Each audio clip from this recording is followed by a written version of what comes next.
네, 안녕하세요. 벌써 5번째 시간이네요. 자, 이번 시간에는 좀 경제 주체 중에서 정부의 역할에 대해서 얘기를 할 건데, 요거는 아마 가계와 기업보다는 조금 시간이 좀 길게 진행이 될 것 같습니다. 좀 어려울 수도 있으니까 잘 집중해서 들어주길 바라고요. 하나 꼭 여러분들한테 강조하고 싶은 건 반드시 출력물로다가 뽑아서 수업을 하면서 정리된 내용은 나중에 계약하고 오프라인 계약한 다음에 그때 이제 과제 검사, 노트 검사라고 하는 항목으로다가 수행평가를 하게 되는데 요때 반영을 할 테니까 아직 못했다 하더라도 시간 있을 때 미리 출력을 해서 다시 영상을 보면서 빈칸을 메꿔놓기를 부탁드립니다. 자, 시작할게요. 자, 이번에는 정부의 역할입니다. 정부. 자, 정부는 가계와 기업의 경제활동을 어쨌든 도와주는 서브 역할을 좀 담당한다 이렇게 보면 되는데, 우선 정부가 하는 역할은 말 그대로 재정활동이라고 하는 걸 통해서, 재정활동이라고 하는 건 한마디로 나라살림이거든요. 나라살림. 이 나라살림이라고 하는 걸 통해서, 즉 정부가 가계와 기업으로부터 세금을 걷어들여서 이 세금을 가지고 다시 이제 여러 가지 계획을 세워서 추진을 하게 되는데, 자, 그러면 핵심적으로 정부의 기능 또는 역할은 크게 세 가지로 다 나눠볼 수 있습니다. 우선 첫 번째 한번 볼까요? 시장에서 공정한 경쟁이 이루어지도록 질서 확립을 위한 규칙을 제정한다. 그죠? 어떤 제도나 법 같은 걸 만든다. 그 다음에 시장에서 공급하기 참 어려운 이러한 것들을 시장에 공급하는 그러한 역할을 하는 거죠. 이게 대부분이 공공재 또는 공공서비스 같은 것이 해당이 되겠죠. 그래서 여기에 들어갈 제목을 이렇게 쓰면 될 것 같아요. 일단 시장 기능 보완이다. 이렇게 한번 써봅시다. 시장 기능 보완. 보완해주는 역할을 한다 해서 이제 시장 기능 보완이다라고 하는 첫 번째 기능이 있고요. 자, 두 번째는 우리가 일단 세금에 대해서 상당히 예민한 부분이긴 한데, 경제적 불평등 완화를 위한 노력을 한다라고 하는 것은 일단 소득의 재분배 이렇게 한번 써봅시다. 소득의 재분배 기능을 담당하고 있다. 이것은 뭐냐면, 자, 1차적으로 사람들이 개인적으로 열심히 노력을 해서 일단 소득이 얻겠죠. 그러면 이 얻어진 소득을 국가는 이제 이 재분배라고 하는 기능을 통해서 어느 정도 빈부격차를 완화시켜주는 역할을 하죠. 대표적인 것이 이제 조금 이따가 배우겠지만 누진세 같은 이러한 세율 방법을 통해서 또는 사회보장제도라고 하는 걸 통해서 이 빈부격차 문제를 이렇게 격차를 해소해주는 역할을 한다라고 하는 거고, 그 다음 세 번째, 이거는 중요한 역할이죠. 간혹 가다가 보면 좀 경기가 지금 안 좋네, 좋네 막 이런 얘기를 많이 하죠. 경기가 너무 좋다고 그래서 또 무조건 좋은 것만은 아니겠죠. 왜? 물가가 그만큼 폭등을 하니까. 또 경기가 나쁘면 당연히 실업자 문제가 나타나니까 이런 것들이에요. 경기가 침체되었을 때 국가는 어떤 방법으로, 이건 물론 나중에 거시 파트에서 자세하게 나오긴 하지만 간단하게 여기서는 설명을 할게요. 경기가 안 좋았을 때는 경기를 살려줘야 될 거 아니겠어? 그죠? 경기를 살리기 위해서는 국가는 국민들한테 좀 돈을 좀 많이 푸는 전략을 취해요. 그래서 세금은 적게 쓰고 그만큼 세출을 늘리는 방향을 하죠. 반대로 과열됐을 때는 세출을 줄입니다. 국민들한테 세입을 많이 거들여서 적게 이렇게 쓰는 역할을 담당을 하게 됩니다. 그래서 이것을 우리는 뭐라고 여기에 정리를 할 수 있냐면 경제 안정화 기능이다. 좀 안정된 상태로 유지하는 것을 우리는 경기 안정화 이렇게. 그래서 정부의 역할에는 크게 시장 기능을 보완하는 역할, 또 소득의 재분배 역할, 경제를 안정화시키는 이러한 역할을 담당한다라고 하는 것 정도 간단하게 알아두면 될 것 같아요. 자, 그러면 교재 간단하게 그냥 나와 있는 내용을 가지고 정리 한번 해볼게요. 교재 35쪽에 기본 문제가 나와 있어. 35쪽에 63번 문제네요. 그죠? 한번 간단하게 그냥 직접 볼게요. 이건 어려운 문제 아니니까. 가나 정책을 실시하는 목적을 옳게 연결한 것은 뭐냐 그랬습니다. 가는 뭐니? 경기가 지나치게 과열되어 물가가 상승하면 재정 지출을 줄이거나 조세 수입을 늘린다. 이게 바로 이제 아까 얘기했던 여기겠죠, 여기. 너무 경기가 안 좋거나 너무 좋았을 때 취하는 정책이겠죠. 그 다음 두 번째는 시장에서 생산되지 않거나 적게 생산되는, 즉 시장에서 해결 안 되는 거를 국가가 공공재 같은 것을 직접 생산해서 공급한다, 이런 얘기 했어요. 그래서 우리가 앞에서 봤듯이 요 가에 해당되는 것은 뭡니까? 경제 안정화. 그리고 나에 해당하는 것은 뭡니까? 시장에서 안 되는 역할을 좀 보완한다 해서 시장 기능의 보완. 그래서 정답은 1번 이렇게 나오게 됩니다. 이건 어렵지 않죠. 그래서 간략하게 이거는 머릿속에 기본 개념을 이해를 하면 되는 문제입니다. 자, 이제 그 밑에 조세가 나오는데 이거 다 외울 필요 없습니다. 그냥 기본적인 것만 알면 돼요. 우선 우리나라 조세 체계 분류를 보면 이렇게 돼 있어요. 국세, 크게 국세와 지방세로 돼 있는데 이것만 알아주세요. 국세는 뭐니? 또 지방세는 뭐니? 국세는 여러분들이 낸 세금, 즉 부가의 주체가 중앙정부냐, 이건 국세예요. 그 다음에 여러분들이 낸 세금이 안성이라고 하는 어떤 지방자치단체로 흘러가면 이것이 지방세가 되는 거고요. 그럼 국세는 다시 내국세와 관세를 나누게 되는데 요 내국세와 그 국세를 헷갈리면 안 됩니다. 요거는 내국세와 관세는 뭐냐면, 내국세는 그냥 우리나라 국경 있죠. 우리나라 국경 안에서 어쨌든 이루어지는 모든 조세제도, 이게 바로 내국세. 그럼 관세는 뭐겠어요? 많이 들어봤죠. 외국 상품이 나가거나 들어올 때, 즉 국경을 통과하면서 부과되는 세금이 관세다, 이렇게 보시면 되고요. 다시 이제 내국세와 또 지방세는 보통세와 목적세로 나누는데, 이건 뭐냐면 그냥 목적세는 이렇게 해서 여러분들이 낸 세금이 그 목적을 위해서 거뒀기 때문에 그 목적에 해당되는 항목이 있어요. 그래서 이 세금 지출도 마찬가지 여기에만 쓰도록 돼 있어요. 그렇지만 보통세는 그렇지는 않아요. 예를 들어서 소득세를 거뒀다. 소득세를 이 거둔 세금은 이제 어느 분야든지 어느 목적이든지 간에 다 쓸 수가 있지만, 예를 들어서 목적세로 교육세를 거뒀으면 당연히 교육과 관련된 쪽에만 예산을 써야 되는 거야. 그래서 특수한 목적이 뭔가 보이는 듯한 그런 표현들이 이렇게 나오죠. 이것이 바로 보통세와 목적세. 그 다음에 다시 이제 직접세와 간접세는 바로 이제 다음에 우리가 배우게 되는 중요한 내용 중에 하나입니다. 넘어가도록 할게요. 자, 이제 그래서 32쪽에 조세의 분류 이렇게 나왔는데, 자, 이거 진짜 중요하니까 이거는 꼭 잘 기억을 해둬야 된다라고 하는 거예요. 자, 우선 첫 번째, 조세를 구분할 때 납세자와 담세자가 같으냐 다르냐에 따라서 직접세와 간접세로 구분해요. 자, 직접세와 간접세. 그러면 납세자는 뭐고 담세자는 뭐냐? 이거부터 이해를 해야 되겠죠? 우선 납세자라고 하는 건 뭐냐면 납세의 의무가 있는 거예요. 그러니까 세금을 낼 법률상의 의무가 있는 사람이나 법인을 가리켜 우리는 납세자 이렇게 얘기해요. 그럼 조금 이따 다시 또 부연 설명을 할게요. 담세자는 뭐니? 부담한다라고 하는 거야. 그래서 담세자는 세금을 실질적으로 부담하는 사람이나 또는 법인을 담세자라고 얘기를 합니다. 그 여러분들은 제가 이해가 안 갈 거예요. 세금 당연히 내가 나면 내가 부담하는 거 아니냐, 이렇게 생각할 수 있겠죠. 그런데 예를 들어서 여러분들이 물건을 샀을 때 거기에 포함되는 세금 여러 개가 있지만 대표적으로 부가가치세라고 하는 게 있어요. 이 부가가치세는 누가 부담해? 여러분들. 물건을 사는 여러분들이 부담하지만 실제로 법률상으로 이 세금을 납부해야 될 의무가 있는 사람은 누굽니까? 그 만든 사람이라든가 판매한 사람이 납세자가 되는 겁니다. 그래서 다를 수밖에 없죠, 이것이. 그래서 납세자와 담세자가 같으냐 다르냐에 따라서 직접세, 간접세를 나누게 되는데, 자, 이제 여기 한번 쭉 정리를 할 거예요. 여러분 빈칸이 많죠? 여기 시간이 걸리겠다. 자, 우선 첫 번째 보겠습니다. 이쪽이 직접세, 이쪽이 간접세. 대표적인 직접세 먼저 봅시다. 소득세 그냥 동그라미 하나 쳐놓으세요. 이거 여기 있는 거 다 외울 필요는 없지만 대충 보면 이게 직접세 같구나. 그 다음에 이쪽에 보면 대표적으로 예를 들어서 부가가치세, 이거 정도 한번 동그라미 쳐놔보세요. 자, 그럼 특징을 한번 쭉 볼게요. 우선 직접세는 어디에 부과하느냐면 여러분들이 가지고 있는 재산이나 소득에 부과하는 거예요. 자, 이걸 좀 써야 되겠죠. 이거부터 쓰세요. 일단 직접세는 여러분들이 재산이 많으면 거기에 부과되고요, 여러분들 소득에 따라서 거기에 일단 세금이 매겨지는데 여기가 바로 직접세야. 자, 그 다음에 이제 그러면 간접세는 어디에 부과하는 거 아니냐면, 간접세는 소비 지출에 부과하는 겁니다. 소비 지출.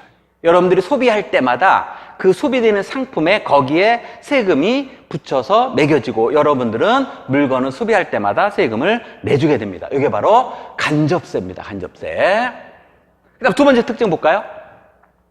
자, 자, 이거 나왔네요. 납세자와 담세자의 동일 여부를 가지고 봤을 때 직접세는 납세자와 담세자가 같아요. 그러니까 내 재산, 내 소득에 대해서 당연히 내가 세금을 부담하는 거. 이거 당연한 거지.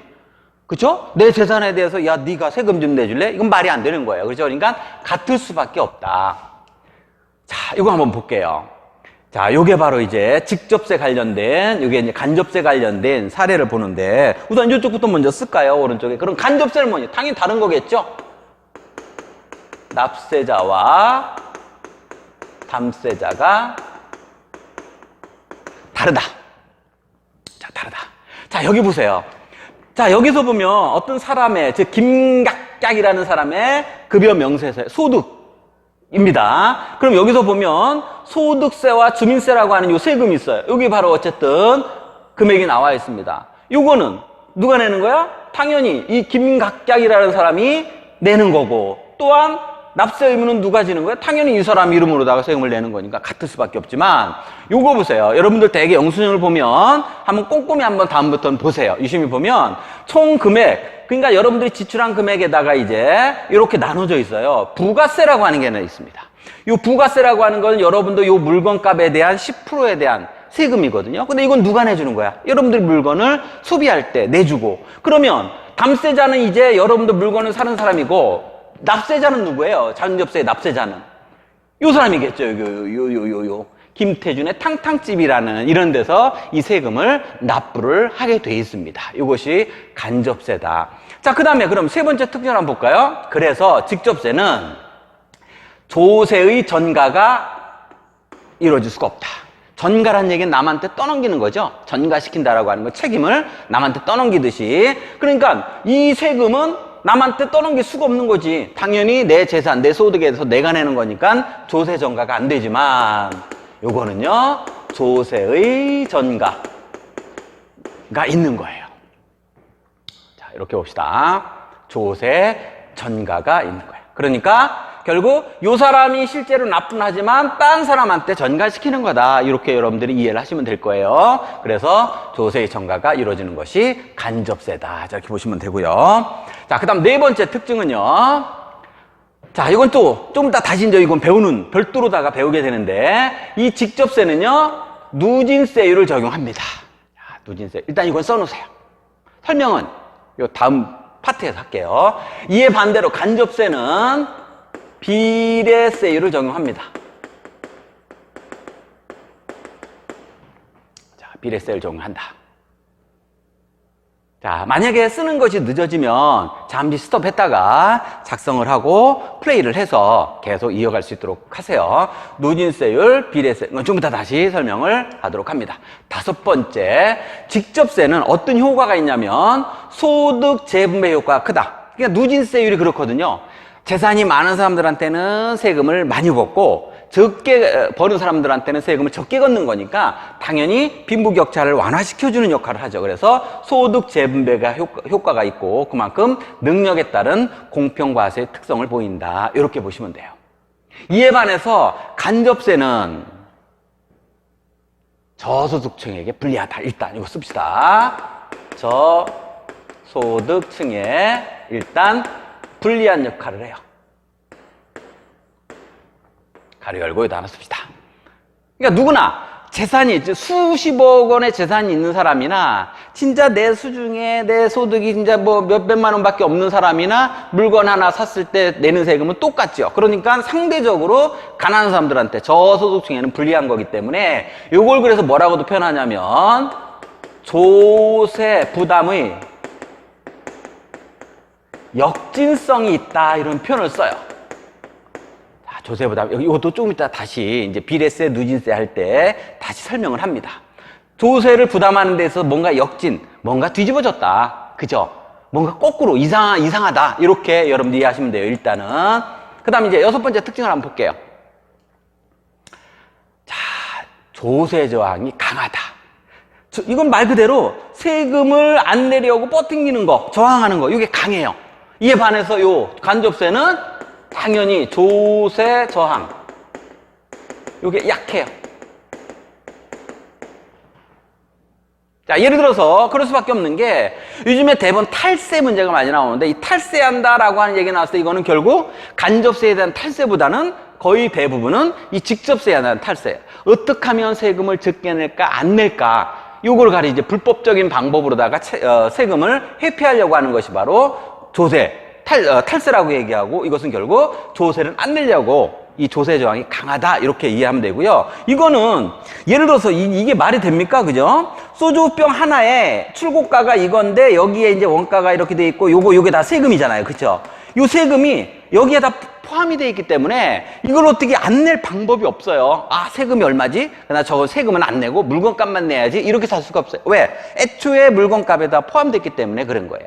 예전에는 세금과 물건값을 따로 받을 때가 있었습니다. 그래서 이제 물건을 주면서 한쪽은 물건값 받고 또 한쪽에 싹 나와요. 그래서 텍스 이럽니다. 그래서 세금을 따로 받게 되는 그런 상황이 옛날에는 있었는데 이게 이러다 보니까 이 세금은 안 내고 물건값만 주고서 가지고 도망가는 이런 사례가 발생하더라. 불편하더라는 얘기죠. 그래서 야, 어차피 받는 거니까 물건값에 그냥 포함돼서 받자 해서 이제 오늘날에는 조세 저항을 하기가 참 어려운 그런 상황이죠. 그다음에 이제 7번째, 이 직접세의 문제점. 그러니까 우리가 직접세를 좀 올립시다.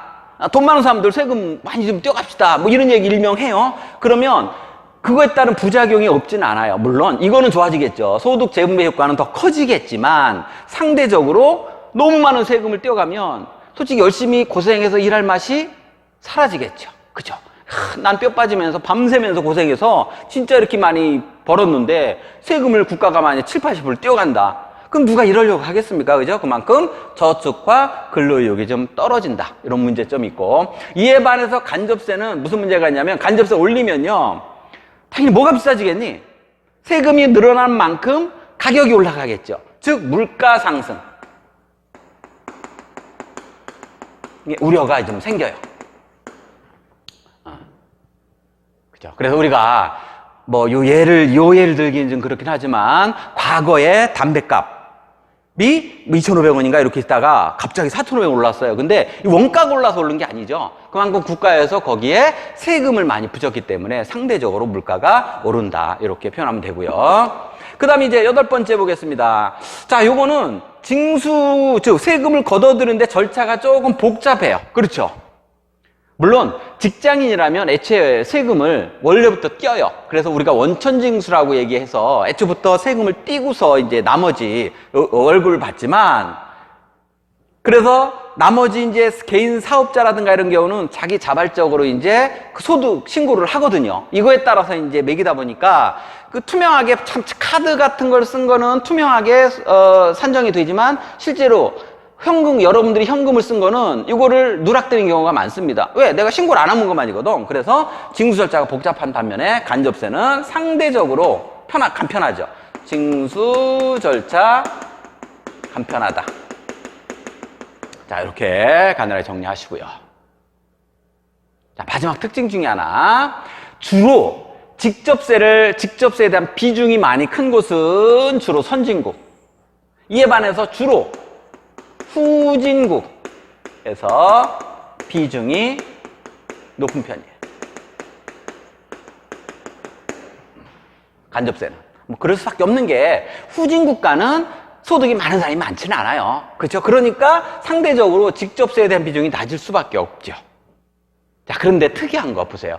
자, 우리나라는 지금 선진국이니 후진국이니, 그죠? 우리 일면 그래도 경제 대국입니다. 선진국 쪽에 들어가는데 이 조세 체계를 잠시 한번 보면, 자, 이거는 좀 지워도 일단 될까요? 일단 이렇게 한번 봅시다. 자, 이것이 물론 이제 옛날에 2006년도 자료이긴 해요. 요즘에는 조금 변하긴 했지만 미국 같은 경우를 보세요. 미국 같은 경우는 직접세가 뭐 93.5%예요. 간접세가 이거밖에 안 됩니다. OECD 다른 나라 영국이나 일본만 보더라도 직접세 비중이 상당히 높아요. OECD 평균만 보더라도 상당히 높아. 근데 우리나라는 상대적으로 직접세 비중이 이때는 낮아요. 근데 이제 지금은 조금 올라갔어요. 직접세 비중이 좀 올라가긴 했지만 큰 차이가 없습니다. 그만큼 우리나라는 현재까지도 이 간접세 비중이 상당히 높은 편이다. 요거 정도 이렇게 알아두시면 되고요. 그게 바로 요 얘기입니다. 이렇게 보시면 된다라고 하는 거예요. 그 다음 마지막으로 이제 보면 이거는 이제 참고적으로 한번 볼까요? 예전에는요, 여러분들 물건을 인터넷에서 가격 검색을 막 하잖아. 그래서, 이제 비교를 해가지고, 얼마지, 이제 이걸 해가지고 여러분들 사는데, 간혹 가다 헷갈리는 경우가 있어요. 이렇게 써놓고, 밑에다가 조그맣게, 뭐라고 쓰냐면, 이거다 이렇게 써놓는단 말이에요. 잘 보일지 모르겠네요. 부가가치세, 즉, VAT, 별도 이렇게 조그맣게 써놔요. 보일뚱말뚱하게. 그 사람들은 주로 이거만 보거든, 이거. 이거만 보니까, 10,000원이면, 이거보다 싸네? 그래가지고 이제 이거를 여러분들 구입하는 경우 있었죠. 근데 나중에 결국 별도기 때문에 물건을 살 때는 이것이 다시 세금이 붙습니다. 그럼 비싸지죠. 근데 이거는 이제 11,000원 그냥 포함해서, 이거를 여기에 포함해서 그냥 11,000원, 22,000원. 그래서 요즘에는 이렇게 표현을 못 하도록 돼 있어요. 그쵸? 요즘에는 그냥 총 물건값에다가 이렇게 산정을 하도록 되어 있다. 참고적으로 그냥 알아두시면 될 것 같아요. 자, 이제 퀴즈 과제예요. 퀴즈 과제.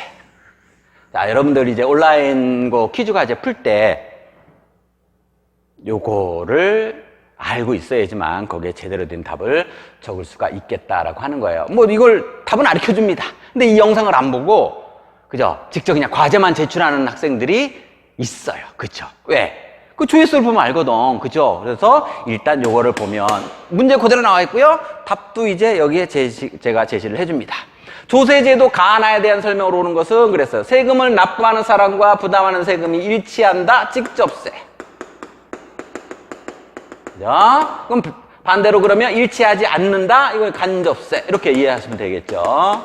그래서 이제 직접세와 간접세의 특징을 묻는 거예요. 가하는, 직접세는 조세 부담의 역진성. 조세 부담의 역진성은 아까 뭐 기억이 날지 모르겠지만 잘 모르겠으면 거기 정리된 거를 잠시 보세요. 간접세에 대한 특징을 알 수 있고요. 나는 일반적으로 누진세율이 적용된다. 이 간접세는 비례세율이라고 그랬어요. 그죠? 이게 아니고 비례세율. 그죠? 가는 나에 비해 소득재분배 효과. 소득재분배 효과는 가라고 그랬어요. 그러니까 정답 3번 맞네요. 그죠? 그 다음에 나는 가에 비해 조세저항. 조세저항이 강한 것은 직접세라고 그랬고, 부가가치세는 대부분 간접세고, 소득세는 직접세다. 이렇게 얘기했죠? 그래서 정답은 3번 나와 있고요. 여러분들 과제 제출할 때 3번 체킹을 하시면 됩니다. 그죠? 자, 이제 32쪽. 자, 이제 직접세, 간접세 얘기했고요. 이제는 세율 적용 방식에 따라서 누진세와 비례세에 대해서 알아본다라고 하는 거예요. 자, 우선 첫 번째, 빈칸이 3개가 있네요. 우선 여기는 2개가 나와 있지만 하나를 더 쓸 거예요. 우선 뭐냐면 누진세 먼저 씁니다. 누진세. 그리고 비례세. 하나가 역진세라고 하는 걸 써놓으세요. 역진세. 아까 언뜻 이거와 비슷한 거. 조세 부담의 역진성이라고 하는 거 언뜻 듣긴 들었을 텐데 일단 여기서는 그거하고는 다른 거예요. 비슷하지만 다른 거예요. 역진세. 자, 그러면 누진세는 그냥 단순히 이렇게 생각하면 좀 착오가 있을 수가 있어요.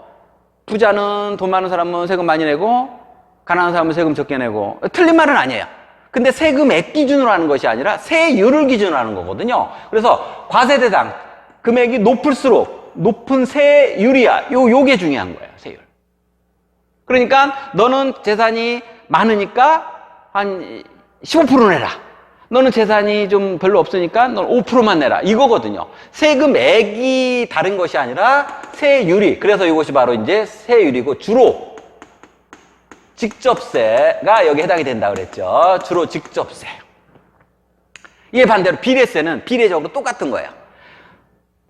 누구와 누구든 상관없이 똑같이 소주 한 병을 사든 과자 하나를 사든지 간에 똑같은 세율 10%면 10% 몇 프로면 몇 프로 정해져 있습니다. 주로 간접세.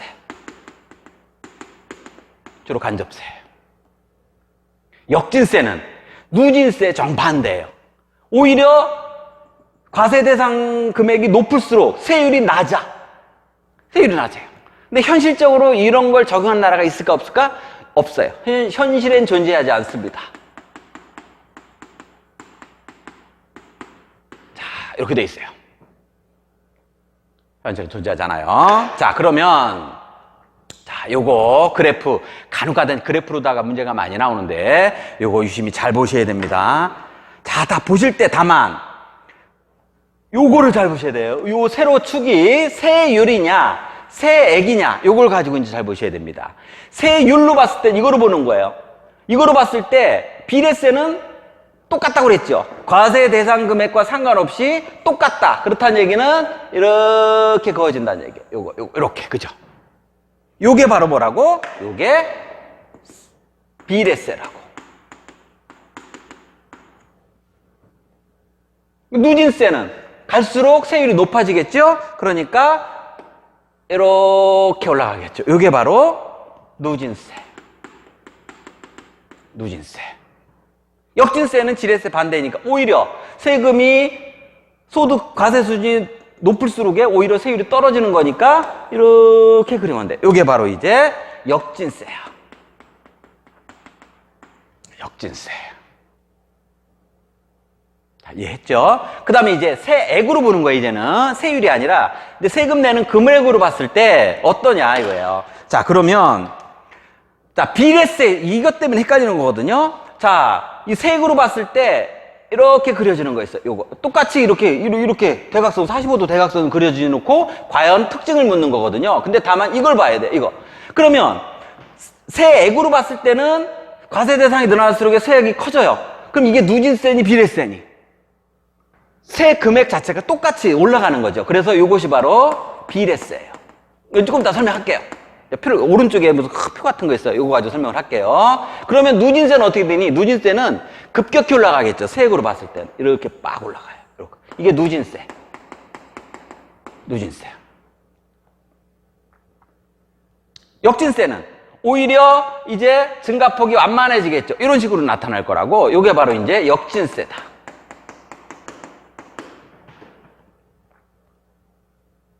자, 그래서 누진세, 비례세, 역진세. 자, 그러면 요걸 가지고 이제 자, 오른쪽 한번 갑니다. 이거 뭐 이상한 표가 있죠. 복잡하게 지웁니다, 일단.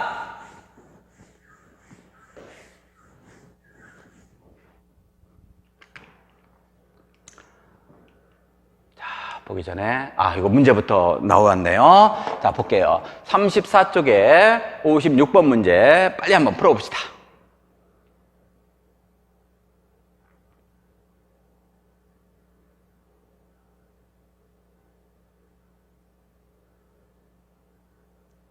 항상 볼 때 뭘 보라 그랬습니까? 여기 보라 그랬죠. 여기 세율이고요. 이건 세액입니다. 자, 그러면 요거는 세액, 방금 전에 봤던 그래프, 이게 비례세라는 거 알 수 있죠? 비례세. 이거는 뭡니까? 이거는 뭐 낯설고 이런 그래프 못 봤다 그러지만 결국 갈수록에 이렇게 세율이 이렇게 과세 대상 소득이 올라갈수록 이렇게 늘어나죠? 이게 바로 누진세예요. 그죠? 누진세는 주로 일반적으로 직접세에 많이 적용이 되고, 그죠? 비례세는 일반적으로 간접세에 많이 적용이 되죠. 자, 그럼 이거만 파악했으면 곧바로 이제 보기를 한번 볼게요. 가는 과세 대상 소득이 커질수록 세액이 증가한다. 이렇게 되세요. 가는, 요거는. 당연히 과세 대상 소득이 커질수록에 당연히 세액도 올라가는 건 뭐 당연한 거예요. 그죠? 그 다음에 니은. 나는 과세 대상 소득에 관계없이 세율이 일정하다. 그 세율로 봤을 땐 똑같이 10%. 얘면 10%면 10%가 똑같아요. 이제 세율로 봤을 때는 그러니까 니은도 맞아요. 정답은 정답. 기억과 니은. 가와 난 이거 볼게요. 그럼 디귿. 가는 나와 달리 조세 부담의 역진성, 조세 부담의 역진성 뭐라 그랬습니까? 요거라 그랬어요. 간접세. 그죠? 나는 가에 비해 소득 재분배, 소득 재분배 효과가 큰 것은 바로 요거라 그랬죠. 그쵸? 그래서 이렇게 여러분들이 1번으로 답을 체킹하시면 잘했습니다. 자, 이게 무슨 그림일까요? 힘들었어. 그죠? 잠시 쉬어가자요. 그죠? 머리에다 물 뿌리는 거고요. 말 그대로 머리 식히는 시간이에요. 고민하지 말고 머리 식힙시다. 이래도 뭐 안 쉬어져? 머리가 잘 안 식습니까? 그 이 방법밖에 없죠. 야, 엄청 시원하겠네. 그죠? 아이스크림 통에다가 머리를 집어넣네요. 그죠? 자, 요거 한번 볼까요? 직선 하나를 그어서 550이 되도록 하라. 오히려 머리가 더 뜨거워졌나요? 그러니까 틀려도 상관이 없고 하니까 그냥 재미로 한번 말 그대로 머리 식히는 시간이에요. 직선 하나를 그어서 550. 이건 아닙니다. 그죠? 이건 아니에요. 직선 하나를 그어서 550이 되도록 하라.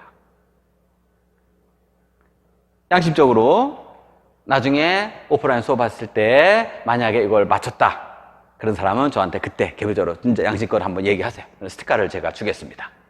좀 더 시간 줄게요.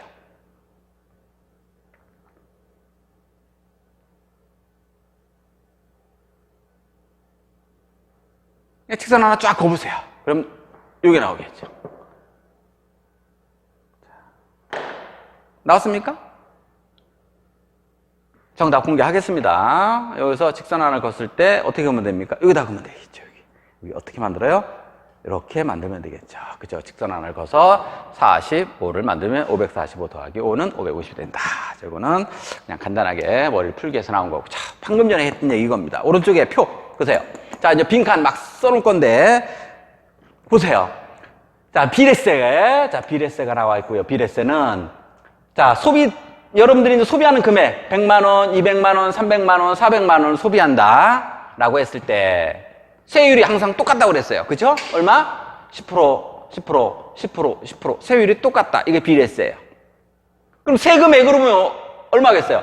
100만원에 대한 10% 얼마겠어요? 당연히 10만원. 200만원에 대한 10% 20만원. 300에 대한 10% 300, 400에 대한 10% 40만원. 이렇게 나와요. 그죠? 그러니까 당연히 이 그래프로 봤을 때 여기죠? 세율로 봤을 때 그래프는 이것이 비례세인 거고 세액으로 보니까 점점 늘어나죠? 그러니까 이렇게 되는 게 비례세. 방금 그래프를 그린 거를 설명하기 위해서 제가 이거를 띄워놓은 겁니다. 자료를. 자, 그런데 비례세는요, 이제 소득으로 요거는 여러분들 소비에 부과하는 거잖아요. 소비에. 근데 이제 실제로 이제 만일 소득이 10만원 소득 있는 사람, 100만원, 1000만원, 1억 있는 소득 있는 사람이 이제 물건을 소비하는데 똑같이 100만원짜리 상품을 똑같이 소비해요. 근데 여기 세금이 10%야. 세율이. 자, 그러면, 자, 세금액. 얼마, 똑같이 10%를 적용하면, 요, 10만원. 그죠? 100만원짜리 소비할 때 똑같이 누구나 다 10%니까 100만원, 이 사람도 10만원, 10만원, 이 사람도 10만원 세금 내고, 이 사람도 10만원, 이 사람도 10만원이에요. 누구나 다 똑같이 세금을 내니까. 근데 이걸 바꿔서 얘기하면, 소득 대비 세금액의 비율을 한번 보면, 소득에 비해서 그냥 100%가 세금이야. 얘는 100만원에 대한 10만원이니까 10% 세율. 얘는 1%, 얘는 0.1%. 이렇게 내는 거죠, 세금을. 소득에 비한다면. 그래서 결론, 아까 얘기했죠. 그래서 조세 부담의 역진성이 나타난다라고 한 게 바로 요 자료예요. 그 비례세는 역진세가 아니고 이렇게 바꿔서 얘기하면 오히려 돈 많은 사람이 세금을 적게 내는 결과를 가져다 주기 때문에 조세 부담의 역진성이 있다 이렇게 표현하는 거예요. 조세 부담의 역진성. 자, 그 다음에 누진세요. 자, 누진세는 아까 얘기했죠. 누진세는 세율로 봤을 때 과세 대상이 늘어날수록 늘어난다고 그랬어요. 그죠? 그래서 2%. 100만원 소득인 사람 넌 5%네? 이렇게 되는 거예요. 그래서 그래프가 이렇게 돼요. 근데 이제 세액으로 보면 이제 10만원에 대한 2% 얼마야? 2,000원. 100만원 5% 5만원. 1000만원 10% 100만원. 1억에 대한 20% 2천만원. 그러니까 누진세는 세액으로 보면 급격히 확 뛰죠. 그죠? 이렇게. 마지막으로 역진세는 뭐 현실적으로 존재하지는 않는다고 그랬지만 역진세는 오히려 세율이 거꾸로 이렇게 되는 거예요. 그죠? 예를 들어서 20%, 넌 10%, 넌 5%, 넌 돈 많으니까 2%. 요게 바로 역진세인데 현실적으로는 존재하지 않아요. 그래서 세액은 얘네 갈수록 높겠죠. 1억에 대한 2%가 10만 원에 대한 20%라더라도 훨씬 더 높아요. 그죠? 그래서 세액으로 보면 2만 원, 10만 원, 이거 50만 원이고 200만 원 이렇게 돼요. 그래서 세액은 이제 갈수록 이제 약간씩 그 격차가 좀 줄어드는 그래프로 나타나기 때문에 이런 모습의 그래프가 그려진다라고 하는 거 이렇게 보시면 됩니다. 자, 그러면 이거 이제 계산하는 거 중요합니다. 잘 기억하세요. 이거 뭐 어렵지는 않을 수 있는데 방법을 모르면 100% 틀려요. 만약에 자, 내가 여러분들한테 야, 니들 소득에 해당되는 거 한번 세금을 계산해서 직접 한번 갖고 와라 라고 해서 직접 한번 계산을 갖고 올 때 어떻게 할까요? 자, 좌측에 위에 보면 체크 포인트 여기에 스피드 체크 해가지고 이제 두 개의 문항이 나와 있습니다. 과세 대상 금액이 1,200만 원일 경우에 세금액이 얼마일까? 그 다음에 과세 대상 금액이 1,300만 원일 경우에 소득세액은 얼마일까?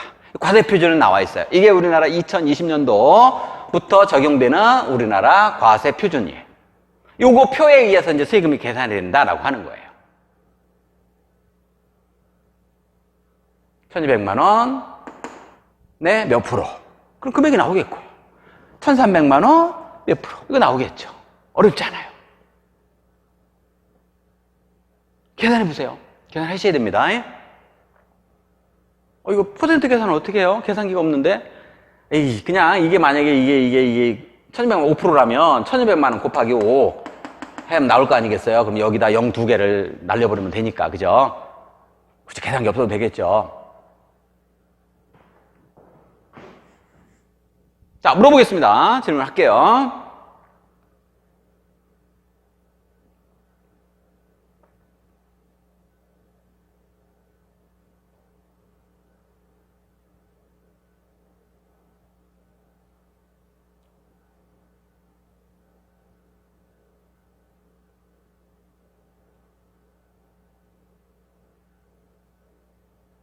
자, 지금 정지화면 아니고요. 여러분들 푸는 시간 주는 겁니다. 오케이, 봅시다. 나 이거 없지 않죠? 이거 표 나와 있잖아. 1,200만 원인 경우에 소득세액은 1,200만 원에 해당되는 소득세 6%래요. 그러면 어떻게 계산하면 돼요? 1,200만 원 곱하기 6 해서 얼마야? 72만 원 세금을 내면 돼요. 그쵸? 72만 원. 자, 그러면 요거는 과세 대상 금액이 이제 얘보다는 조금 더 1,200만 원보다는 좀 더 많이 벌었네요. 1,300만 원인 경우에 소득세액은 얼마일까?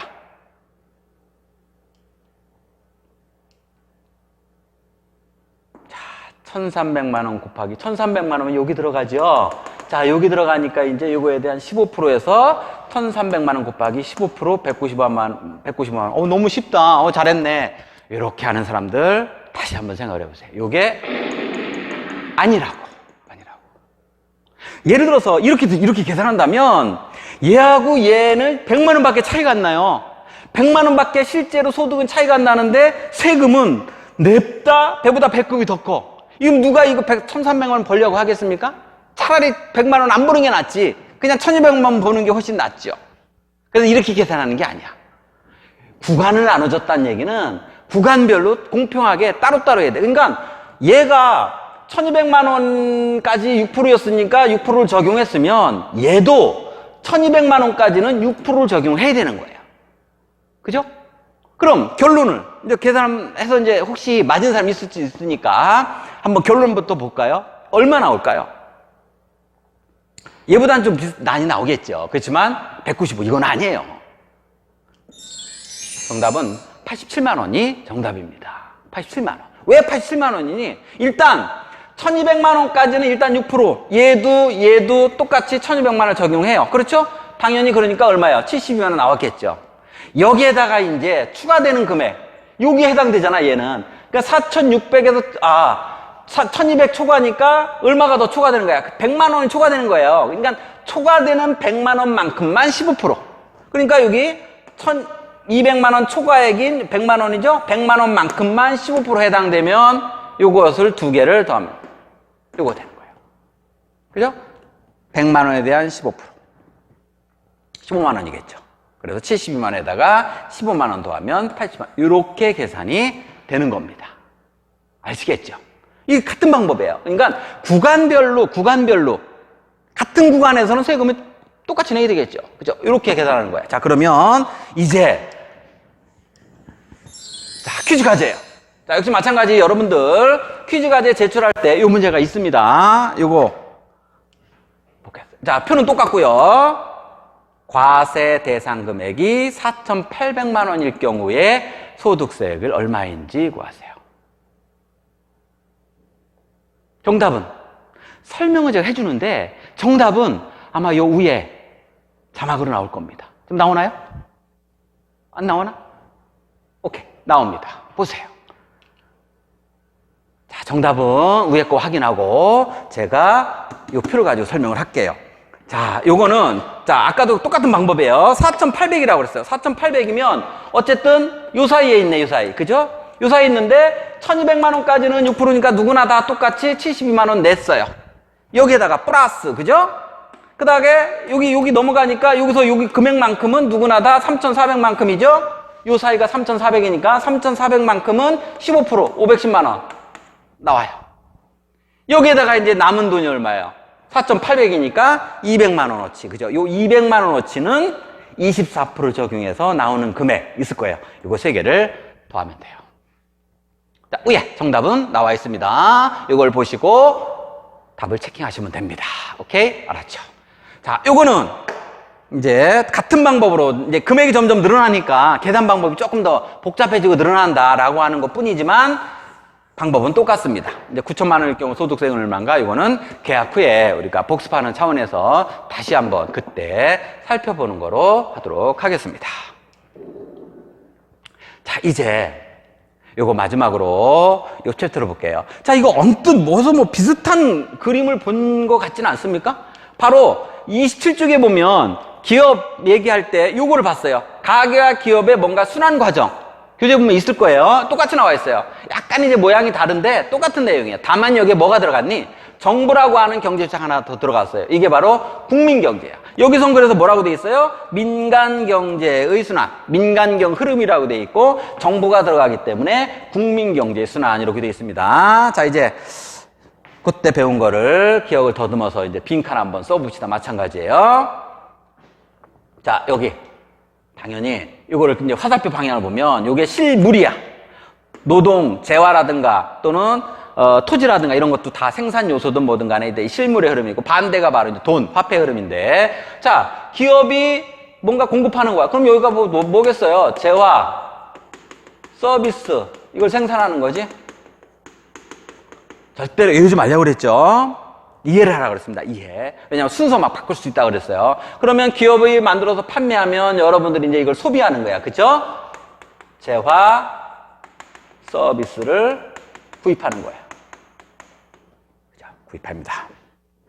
그럼 이거에 대한 대가로 화폐가 나가겠죠? 그래서 여기서 나가는 거. 가게 입장에서는 구입한 대가로 주는 거니까 소비, 지출, 요게 되고. 기업은 이렇게 해서 벌어들인 돈이죠? 그래서 판매, 수입. 이렇게 되는 거겠지? 그 다음, 요 밑에. 이제 생산 요소 시장에는 생산 요소를 공급하는 것은 가게예요. 그래서 가게에서 생산 요소를 공급해요. 이 생산 요소가 뭐니? 노동, 토지, 자본. 이거를 공급하는 거예요. 공급해요. 그럼 기업은 이걸 이제 고용해서 쓰는 거죠. 즉, 생산 요소를 구입하는 거예요. 구입하는 거예요. 그러면 반대 화살표 흐름. 기업의 입장에서는 생산 요소 구입한 대가로 줘야 되겠죠. 그렇죠? 생산 요소 구입 대가. 얘네 입장에서는 이제 비용이 되겠고요. 비용. 기업의 입장, 가게 입장에서는 이제 이렇게 해서 벌어들인 소득이 돼요. 이걸 우리는 요소 소득이다 한다라고 얘기했고요. 여기에는 노동에 대한 대가 계속 나오죠. 임금, 토지에 대한 대가 지대, 자본에 대한 대가 이자. 자, 요거 흐름이 이제 민간 경제에서 흘러가고요. 여기에 정부가 끼어들면서 정부는 물건을 팔기도 하고 물건을 생산하기도 하고 소비하기도 하는 이런 역할을 담당을 합니다. 그래서 역시 재화 서비스를 정부가 사기도 해요. 그렇잖아요. 나라를 운영하려면 또 예를 들어서 행정기관을 운영하려면 행정기관에서 사용하는 여러 가지 소모품 같은 거 구입해서 쓰겠죠. 나가는 돈 정부 지출이고 그 다음에 생산 요소도 마찬가지죠. 공무원들 뭐 당연히 민간에서 고용을 해다 써야 되니까 생산 요소도 구입을 하고 이거에 따른 돈이 나가면 정부 지출이 되는 거고요. 그럼 이제 가계와 기업이 이제 결국에는 뭘 주니? 이 화폐 흐름이에요. 그죠? 조세죠. 세금을 내는 거예요. 자, 조세인데 조세. 여기도 마찬가지 조세는 조세예요. 조세. 이렇게만 써도 뭐 상관없어요. 그런데 이제 좀 더 구체적으로 가게에서 내는 세금, 요게 바로 뭡니까? 가게에서 내는 세금, 요게 바로 소득세. 소득세. 소득세. 그리고 기업에서 낸 세금을 우리는 뭐라 그럽니까? 법인세라고 그럽니다. 자, 법인세. 요거까지 그냥 참고적으로 알아두시면 돼요. 물론 외국이라는 경제 주체가 끼면 이제 국제 경제가 되는 거고 서로 그죠? 상품을 수출, 수입을 통해서 이제 흐름이 이루어지겠죠.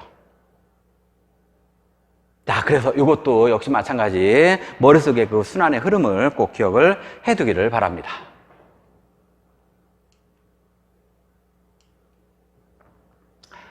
자, 이제 정리 문제 한번 볼까요? 거의 마지막 문제가 될 수도 있네요. 자, 36쪽에 68번 문제. 이건 빨리 푸는 시간 줄게요.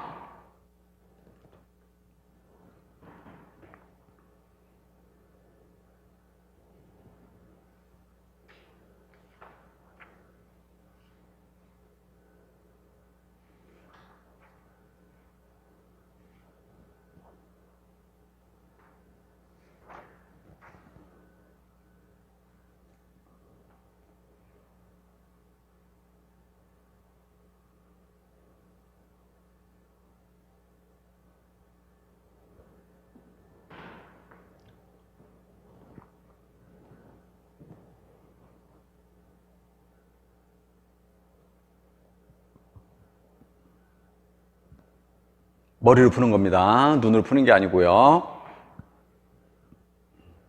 자, 이것도 이제 한번 같이 보도록 합시다. 자, A, B 시간에 있고요. 이거 화폐의 흐름이랍니다. A는 여기 부연 설명이 나왔네요. A는 요거는 생산 요소 시장에서 공급자 역할을 한다 그랬어요. 그럼 생산 요소 시장에서 노동, 토지, 자본이라고 하는 생산 요소를 공급하는 역할은 누구야? 가게야. 그럼 가게 써놓으면 돼. 고민할 거 없어요. 그럼 이제 기업이나 정부 둘 중에 하나가 또 나와야 되는데 C는 그랬어요. C는 사회 간접 자본과 공공재를 생산하는 역할. 이건 뭐 당연히 보겠어요? 정부겠네. 그죠? 그럼 나머지 하나 보겠어요? 기업이겠죠. 가게, 기업, 정부. 이것만 찾으면 이제 답은 그냥 나와요. 기업이 가게에 주는 실물이 아닙니다. 돈의 흐름의 흐름, 화폐 흐름이니까 임금, 이자, 지대가 들어간다 그랬어요. 기업에는 당연히 돈의 흐름. 당연히 맞죠. 기업이 가게에 주는 것은 결국 이거에 대한 생산 요소 제공에 대한 대가. 맞죠. 그 다음에 A는 이윤 극대화를 추구하는 경제 주체다 그랬어요. A, 가게는 뭘 극대화춘다 그랬니? 우리가 이거 처음에 배울 때 얘기했어요. 물론 만족 극대화. 세련된 표현으로? 그렇죠. 효용 극대화. 기억합니까? 효용 극대화. 이제 배운 걸 써먹어야 된다니까. 그죠? 매점에 가서 이제는 뭐 잔뜩 뭐 이렇게 먹고서 만족해 이런 표현 쓰면은 좀 수준이 떨어지는 거예요. 이제 뭐라고 쓰면 돼요? 여러분 표현을 어떻게 하면 돼?